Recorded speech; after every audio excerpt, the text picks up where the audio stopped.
Hello and welcome to a new episode of Die KulturmittlerInnen, the IFA podcast on foreign cultural policy. My name is Amira El Ahl and I'm very happy to have you with me again for this episode. Once We Were Trees, Now We Are Birds is the title of the exhibition at the ifa-Galerie in Berlin. Works by 50 different artists are being exhibited there, and amongst other things, the works deal with migration policy, anti-Muslim racism, and the rise of authoritarian forces. The artists are fellows of the Martin Roth-Initiative, a joint project by IFA and the Goethe-Institut. The aim of the Martin Roth-Initiative is to protect artists and cultural actors whose work is restricted by state or non-state actors by offering temporary relocation stays and enabling them to continue their work. My guest in today's episode is the curator and author Anna Karpenko. She was born in Minsk in Belarus and currently lives and works in Berlin and Leipzig. She is one of the curators of the exhibition at the ifa-Galerie, and I would like to talk to her about the exhibition, about artistic freedom and working in exile. Welcome to Die KulturmittlerInnen, Anna Karpenko. Thank you so much, Amira. Thank you for having me. It's a pleasure to have you. Anna, what inspired the title, Once We Were Trees, Now We Are Birds? It's very poetic. I mean, actually, that's the question that should be addressed to Emrah Gökdemir, the beloved co-curator of mine.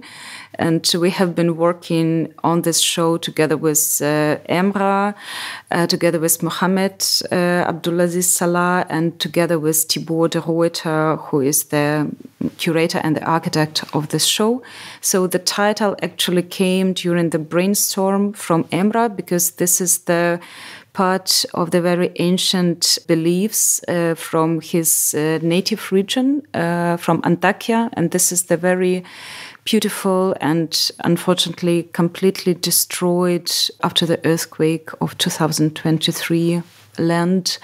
And according to this ancient belief, the dove sings, "Oh, Alastra, oh, tree, once we were trees, now we're birds." And I mean, we all agreed during the work of the show and, choosing the title that we didn't want to be very direct, replicating some direct approaches concerning exile, displacement, wars, repressive systems, and so on, because we are all a little bit sick of it. I can imagine, yeah. But how does this title reflect the themes of the exhibition? This title, I guess, also reflects, in a way, the liminal character of the problems and of the phenomena that we would like to represent both within the show and within the festival. And that's why we are very grateful to all artists and participants of this project, because, I mean, it's not only the visual artists and performers, it's also poets and writers and activists and designers in a way. So this liminality, like not being rooted anymore with your land, but also not yet being implemented into this new, society or arrangement or the new context and area, which is not actually very new, because if you look back or if you ask the participants of this project, practically everybody has been working with Germany more or less before.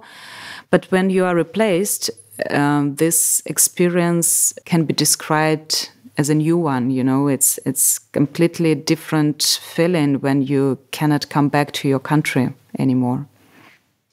You just said, like, there's so many people that came together, so many artists that came together for this project from so many different backgrounds, artistic backgrounds, but also from, so many different countries. 50 artists who shared in this experience. How did this artistic collaboration work? Maybe you can give us like an insight in how you and your co-curators developed this exhibition and maybe share some special moments. Yeah, sure. That was a really blessing time working together, because we have been started last year in October, and we were invited, 3 of us, Emra, me and Mohammed, to come to IFA for a first meeting. And I was very surprised to see Mohammed and Emra, because both I knew before. Because with Mohammed, we were together in Berlin in 2018, because we both were recipient of IFA CCP program scholarship. And with Emra, we have been based in Leipzig, working together in an artistic curatorial duo. And the first selection for the participants was made by Thibaut de Ruyter, by Inka Gressel, the director of ifa-Galerie, and by Per Brandt, who was the deputy director of MRI program.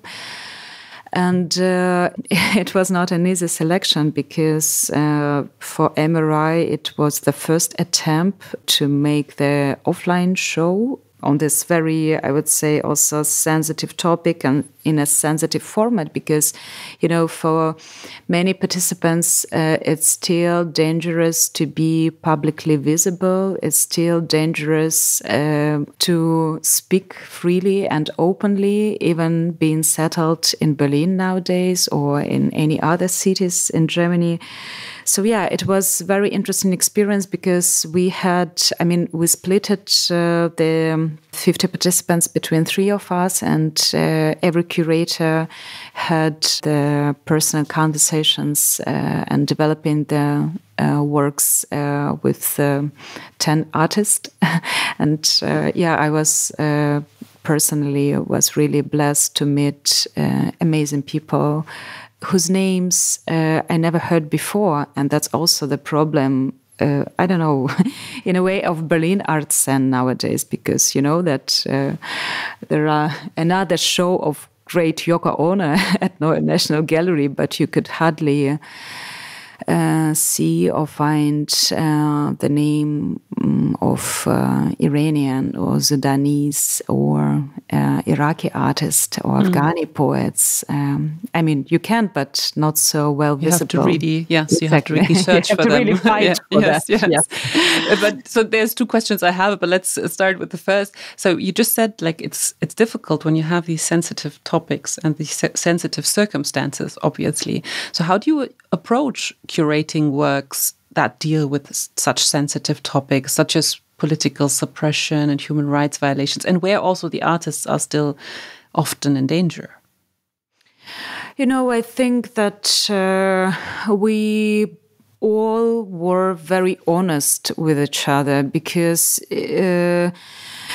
most of the artists with whom I had the conversations, they also agreed that, you know, even this terminology like artists in exile or curators in exile or anybody in exile is not working anymore. You know, it's a kind of stigmatization that is being used for decades for now. And you know, I can mention here one example. I mean, it's not from this particular project, but I think it's very referential to our discussion. Yesterday, I came to the artist talk of Aslan Gaysum at Kindle Berlin.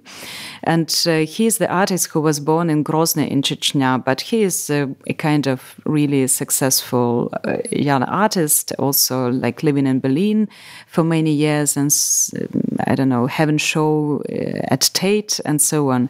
And what he mentioned, besides other things, is that he has works that he made during his lifetime, still in Grozny in Chechnya, but he didn't want to show these artworks in any show or at any institution that is working with the topics of wars, exile, replacement, migration, and so on, because then the works will be not represented as the works themselves, but just with this another stigmatization around, or just because of your citizenship.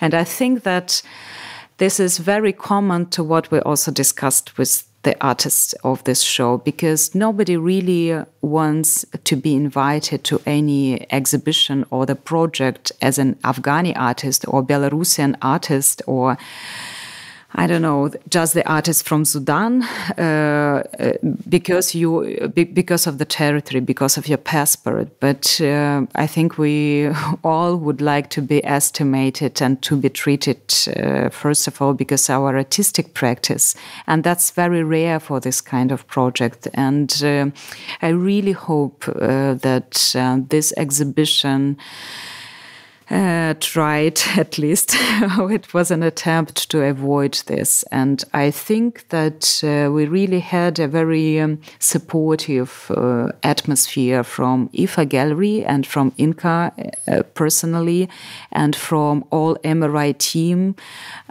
who gave us really like total freedom in expression, and also in the very sensitive case, because we were, against all odds, we also showed, because we really want to show the works of Palestinian artists, and it was super important for us. So you already alluded to this a little bit, but maybe you can share with us what this exhibition means for you personally, because, there are so many points you just touched upon, like that exile. And you said once in an interview, I think with the Goethe-Institut about this exhibition, that you do not like this word exile. I think you just explained why, because of the stamp, because of the stigmatism that it gets. But what did it mean for you personally to curate this, to be part of this experience? I will tell you also, I will share one example from my life, because it's really a joke, especially in this context, talking about artists in exile or curators in exile. First of all, I'm not a curator in exile. I never mentioned myself as it, so it was not the political cases why I came to Germany. And I started here, I graduated from HGB in Leipzig. I was very happy to have an experience to study at Beatrice von Bismarck class. It was really a very important experience in my life. But when in 2000, I don't remember, 17 or 18, I came to Berlin within this cross-cultural program at IFA. And I were at, I'm doing my internship at the institution called Berlin Art Institute, like partly commercial, partly non-commercial institution. And I was there actually with Mohammed together, and we had different activities, and among them was also visiting studios of different artists, also galleries and so on. So once we came with the visit to Barbara Wien Gallery, and during the time she had an amazing show of Mikhail Rakovich, the artist that I truly love and admire. So she gave us a really wonderful tour through the show, and I also asked some questions, and I made just occasional photos on my old iPhone. After that, I came back to Minsk, living my ordinary life, because in comparison with Berlin, to make the exhibition in Minsk, you should work as somebody else. I have been doing all of my life different PR projects just to provide myself with some money for living, and also to publish books, to make shows, and so on. A couple of months later, somebody reached me via email, asking, "Hello, Anna, this is the personal assistant of Barbara Wien. We would like to use your photo for Wikipedia page of Barbara, of the gallery. So we need your complete yes for Wikipedia, and sure, it's for free. Thank you so much, blah, blah, blah, hello, and auf Wiedersehen." And, it was,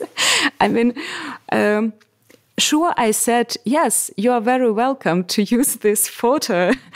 But by the way, I'm a curator from Belarus, partly working in Berlin. Would be very nice to meet and, I don't know, also shortly introduce myself. I didn't say that, But by the way, this photo is still on the page of Barbara Wien Gallery. But, this situation from my life vividly expresses this very interesting dynamic of hospitality, of this exile and not exile problem, of what does it mean to be a foreigner still in Berlin. What does it mean to be recognized because of your professional practice, So that's why, answering your question about the role of this project, it was super important for me to bring some critical approach to this project. That's why, together with Emra and Muhammad and Tibor, we were really happy also to be stuck in this very poor medium that poster is. You know that the exhibition is framed as the set of different posters that were delivered by the artists. So it's not like the proper artistic work, but rather than the combination of the text and the visual images. Bringing also some critical approach to this topic of artists in exile or sheltering programs, because, nobody knows and nobody asks which kind of life the artist or the writers or the video makers lives when they left Berlin for this kind of exchanging project, or what's their situation when this sheltering program is over and they cannot come back to the home countries and they need to stay later in Germany. And all of these issues, and you will never be treated as the proper curator. Also you can apply lots of applications to receive a job or to receive a position at Berlin art institutions, but believe me, all of these positions will be occupied by the people from the Netherlands, from France, from Western Germany. And this is the problem not with the last 5 years. It's actually like last 2 decades, same situation and no changes at all. Well, hopefully this will change on one point, because, you're really making a case for this, which is very important. But what I really liked, maybe just for the people who haven't seen the exhibition yet, quickly because the posters, this is on 2 levels a very interesting idea, because you can print a poster or send the files from wherever you are, so it's like an easy access, I assume, for anybody wherever they are in the world. And I also like the idea very much that you could take the posters with you. So if you're visiting the exhibition, the audience, the guests can take a poster with them home. So it kind of like, it gets more, and the idea of this art spreads and like stays, and it's not just like limited to a certain time where the exhibition takes place, but actually it lives on, which I think is very, very nice. And it's a very old medium, so it's the medium that has the history. That's why it was also important to refer somehow to this history of protest. That posters is the easiest medium that you can produce. You can take it and you can go to demonstrate your civil rights. Exactly. It's very nice. But talking about civil rights, which brings me to another point I wanted to talk with you about, which is artistic freedom, because protest and all of this is kind of intertwined. It all belongs together. And we already said that, the Martin Roth-Initiative supports artists at risk from repression. And so you have been collaborating with all these artists from all around the world. From this experience and also from your own experience, how do you assess the current state of artistic freedom in the world? Yeah, good question. It's a big question, I know, but good and sad. I'm reflecting on this a lot, and also discussing that with my friends and colleagues, because I think that nowadays we have simultaneously 2 situations. So one is this artistic bubble, when we are also obsessed of what's going on within just the artistic scene, lack of money, overworking, precarious things, and so on and so forth. When I hear something like me as an artist, and I think, okay, so is it really the very important identification that we are all seeking, like to be an artist, to me as a curator? I really hate it nowadays, because the second situation that we have all in our life is the situation that we are living in the wartime.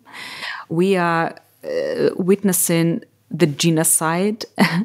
We are witnessing of censorship and really the stop of any freedom, not only the artistic freedom. I mean, the human rights activists or journalists can be kidnapped easily just from the streets, or being killed targetedly from the airstrike attacks. And I mean, which kind of artistic freedom then we are discussing? You know what I mean? That yeah, absolutely. I mean, it cannot be extracted from the whole context of the global situation that we are witnessing nowadays. I mean, I cannot imagine the feelings of Mohammed, for example, doing this show in Berlin in a still quite a safe place and reading the news of what's going on in Khartoum, the city he was born and raised, when everything, literally everything, is destroyed. And this topic is hardly covered by any European media nowadays. I was going to say, where is he reading this news? Because, I mean, in Germany, it's hardly in the news. Exactly. And it's very difficult to find news about and also the situation. About the artistic freedom, I think we all agree now that we cannot talk about artistic freedom only in Berlin nowadays, because we are facing, in a way, with a kind of censorship revealing these or that topics. And this exhibition is also like the way, or at least the attempt, to reflect on the questions of propaganda, because, these short messages and the posters that were highly used, for example, after the early avant-garde ages during the 20s and 30s in the Soviet times. That's also the case why it was so easily and effectively appropriated by any government, because it's something that is working directly with your consciousness. So the messages can be easily transferred to recipient. Yeah, which is really it's a great medium that you chose for this exhibition. So if I could understand you correctly, you would say that you cannot distinguish between artistic freedom and freedom in general, like freedom that encompasses all the other areas of life. There was a study by IFA conducted, was titled "The Fragile Triangle of Artistic Freedom," and it discusses the challenges in monitoring and documenting artistic freedom globally. And one of its key recommendations of this study is to strengthen the creation of networks through funding. And interviewees for the study also mentioned that mutual collaboration works well. So something that you're doing, I guess, with your exhibition. But from your perspective, how can artistic collaboration strengthen artistic freedom, or how can exhibitions and transnational networks contribute to strengthening artistic freedom? I think it's great that still at least somebody is doing this kind of research, also asking people what does it mean for them to have artistic freedom and, to build this network. But I see one problem, at least one problem in creating this kind of network, because after the large-scale invasion of Ukraine, for example, in 2022, I also observing that the reaction, at least within the Berlin art scene, on the issues of wars from different communities, how the communities of Irani people, Afghani people, how the communities of Ukrainian people, Belarusian people, Russian people, Sudanese people, Turkish people, all over the world, that how it's possible to share or to feel the other's pain, because sometimes everybody is so focused just on the pain that they have. So it's only our war, it's only our pain, it's only our destructions, but it's never only something local. And if you don't have the empathy also to feel the other's pain, and that's why I'm against of making this kind of national shows. I really don't like it, because I think that the world has never been so global as it is now. Yeah, and it's interesting what you say and what you said before, because it kind of feels when you're dividing people into their nationalities, it's kind of, you have to fight for the little attention that is there, for the funds that are there. So it's not becoming something that you do together as a group of, artists who all seek the same thing. It becomes now a division between the people who are exiled from Afghanistan, as you said, or from the Ukraine, and we have to fight for the little attention and funds that are there. Right?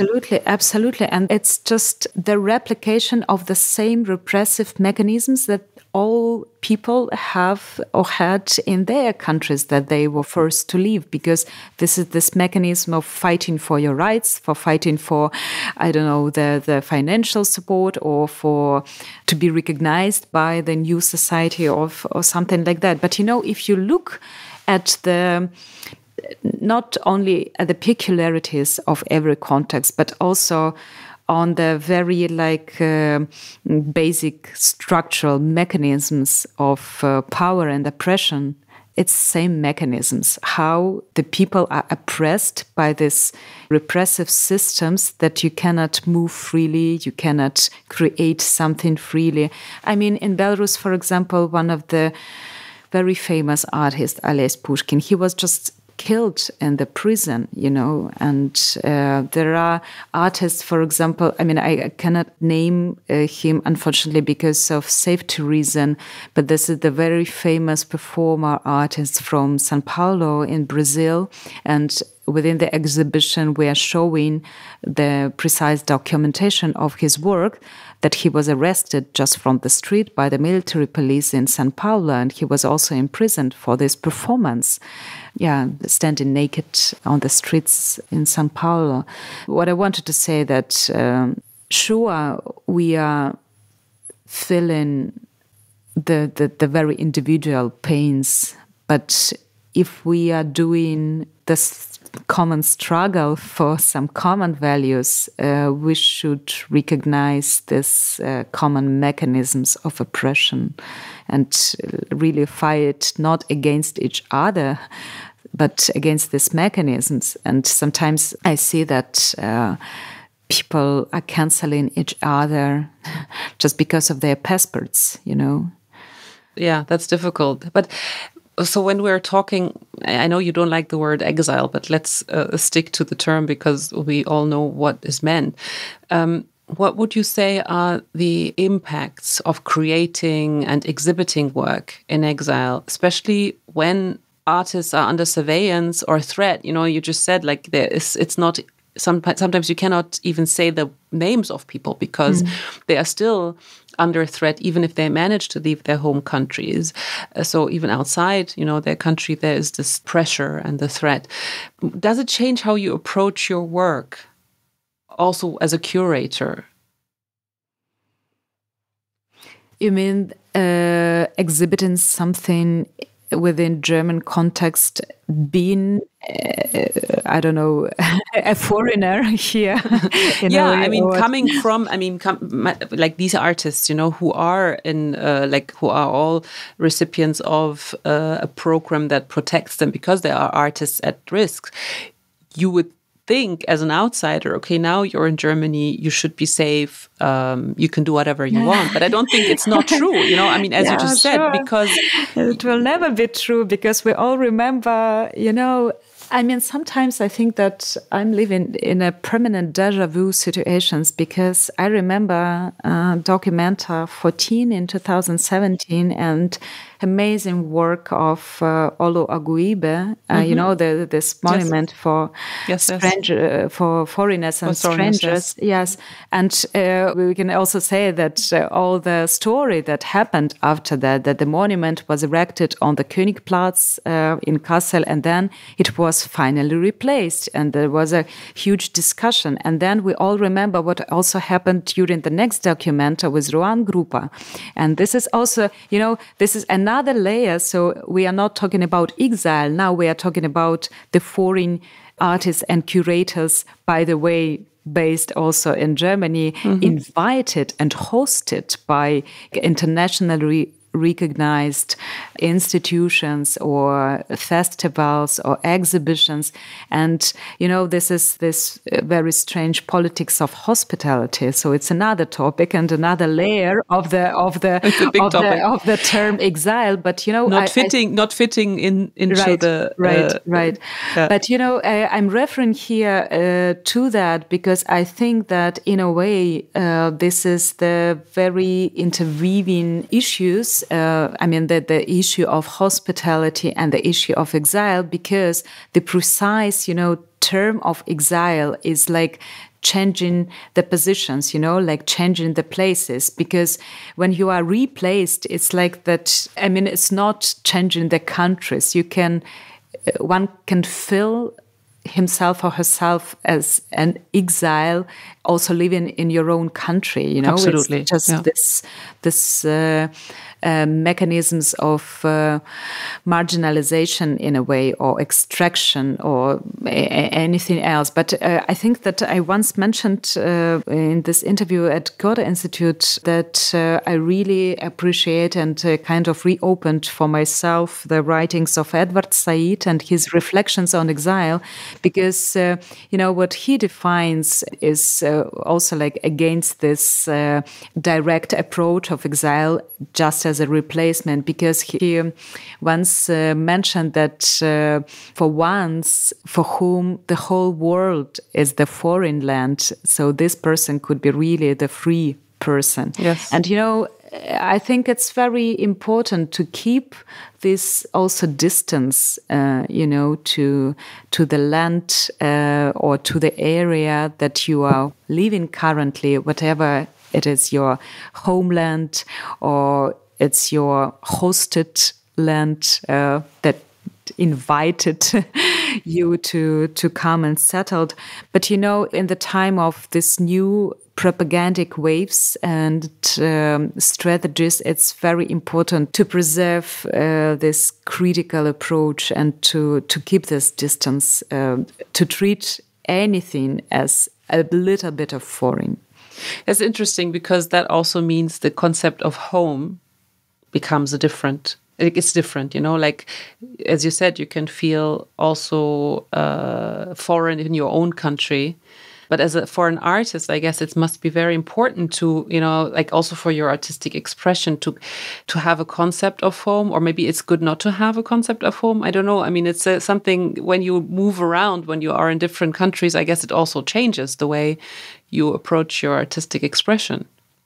I think it's super important, an actual topic for many artists nowadays, because, you know, there are two strategies. There are the artists and curators, and I mean any cultural workers who are leaving their countries to become an artist on the Western world or somewhere else. And, you know, that was the very popular and widely spread strategy for decades, and also from the beginning of the 20th century, you know, with also the avant-garde exchanges and movements and so on. But practically, I don't know, 99% of the artists of our show, when we ask the question, do you treat, I don't know, Germany as your homeland, or, I mean, you cut all the roots with your home, because, I mean, it was also, you know, in many cases, it was really the trauma experience. And, I mean, all people said that, yeah, we are super grateful that we are in a safe place and space, and Germany is great in many, like also, social protective things and so on, and cultural scene and many, many other things. But I'm still a guy from Antakya. I'm still very rooted and very connected with Belarusian land and culture. I will never, I never wanted to live anywhere else but in Minsk, where I was born. And I worked a lot abroad, but I always come back to my country. It was very important. And that's something, in this global time, I think it's something valuable for many people, that home is something that you valued as home. It's not about the geographical place, but still this very archaic mechanism of belonging. And again, I'm encouraging everybody to read Edward Said Reflections on Exile, because he really, these last days of his life, when he came back to Jerusalem just to feel his land, his home, it's something very touching. It's this longing, and it's something that you carry inside, no matter how long you are living. Absolutely. So you can be a bird, but but you would like to come back be a tree. To your home as a tree. Exactly. That's a very nice picture. I'm always laughing that, okay, so please just make a coffin from the best Belarusian tree, but send me to my home country. It's interesting, how much it is kind of ingrained in you for some reason, even if you don't want to. That brings me to my next question, which is connected, because what do you think, like what role does a host country's cultural landscape play in shaping or supporting the artistic expression of an exiled artist? Because you have to deal with, as you just mentioned, these two big examples of Documenta and, the cultural landscape of a country does something with you when you are living in it and working in it. Oh, Amira, I think it's a really sensitive question. Then let's take it that you don't have to answer it if you don't want to. I'm not talking about... I'm mostly working with the Eastern European perspective, as it's possible to call it like that. But I remember very vividly the case of Akuin Weser and Haus der Kunst, and how he was treated in the Bavarian media, how he was reached with the accusation of he didn't master German language well enough to speak German language fluently after all of these years that he spent and really transformed the politics of art in Germany, not only at Haus der Kunst, but also this brilliant documenter that he curated with the brilliant team. And that, in a way, it was like at least 10 years ago. But, this problems and these issues are circulating all the time. And I don't know, speaking about surroundings, I'm observing now the strategy for the big Berlin art institutions. Which kind of connections Hamburger Bahnhof has with Chanel Foundation, really, to support also the local artists? You know how many friends of mine and artists based in Berlin cannot afford themselves to rent the studio to make their art. How many of them just leave Germany because they cannot afford to rent the proper apartment or to pay for the medical insurance. We're talking about this very privileged artistic bubble, but there are hundreds and thousands of cultural workers all over Germany. And I'm not talking about the well-established artists. It's also, for example, the workers of the communal galleries in Berlin, whose salaries are so low that it's just incomparable with the chic and happy IT children, spending nice time in Prenzlauer Berg cafes. So it's also about the artistic surrounding. It's also about the context of the countries. And I'm not even now speaking about the right-wing politics because, I'm partly based in Saxony and I'm observing this every day, really. But there is something that is going on not in the right way also in Germany. I never thought that I will observe something like that in Germany, because I thought that, okay, I'm leaving Belarus because of that, because of the lack of artistic freedom, but now I'm facing with the same here. So yeah, it's something that we should cope with together, and I hope that we will manage somehow. And but speaking about also the context, I think that still the strongest part of German art community is definitely this networking things. People still can gather together and do something together, and fighting for their rights. And it's important to talk about this and to pinpoint it, because there is no just to always shy about it, it's not the right way. You have to really talk about it. This brings me to my last question. Do you think, it's a big question, but do you think that art can serve as a bridge in divided societies, because you just mentioned, Saxony, the right-wing tendencies in this country that are increasing? So do you think that art has the power to bridge divided societies? And if so, how? Or do you think it's too much to ask of art and artists?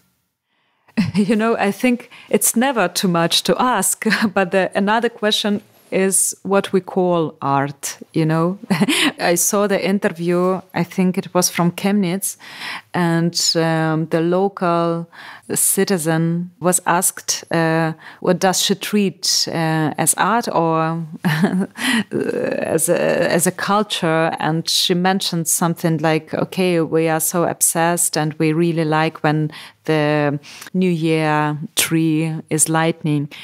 We should be very sober and we should be very real what outside of artistic bubble people are marking and defining as art for themselves.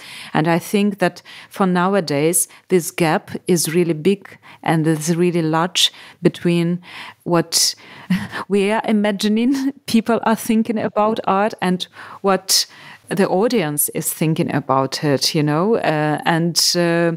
I think in a way it's a kind of very challenging time also in this process of mediation, as you mentioned, whether art can be a bridge or it can be the tube or it can be just a gap or the empty space, which is also in a way possible and also okay, to find yourself surrounded by this emptiness, not pretending anymore that you can solve some social or political issues, because we can't.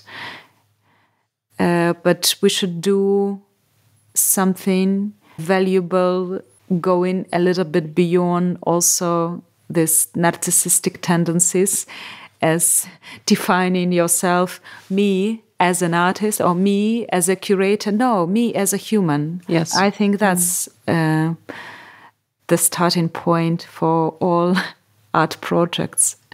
That's such a wonderful thing to say, and it's so true. Thank you so much, Anna, for this last sentence, because it's really beautiful, and thank you for your time and for being with us today and for these insights. It's been a pleasure. Thank you for invitation. If you enjoyed this episode, please recommend us to others. We would be happy. And if you would like to have even more input on this subject, then I highly recommend the episode with Sverre Pedersen from Free Muse about artistic self-censorship. The occasion for our discussion was the Free Muse report State of Artistic Freedom 2025.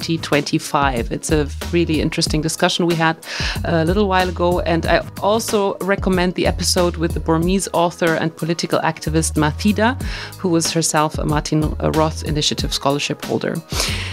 You can also find out more about IFA and our projects on our social media channels. On Instagram, you will find the profile with the handle at ifa.de and on LinkedIn as ifa-Institut für Auslandsbeziehungen.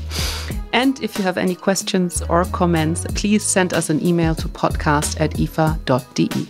With that, I say goodbye. My name is Amira El Ahl. Thank you so much for listening, and until next time, hopefully.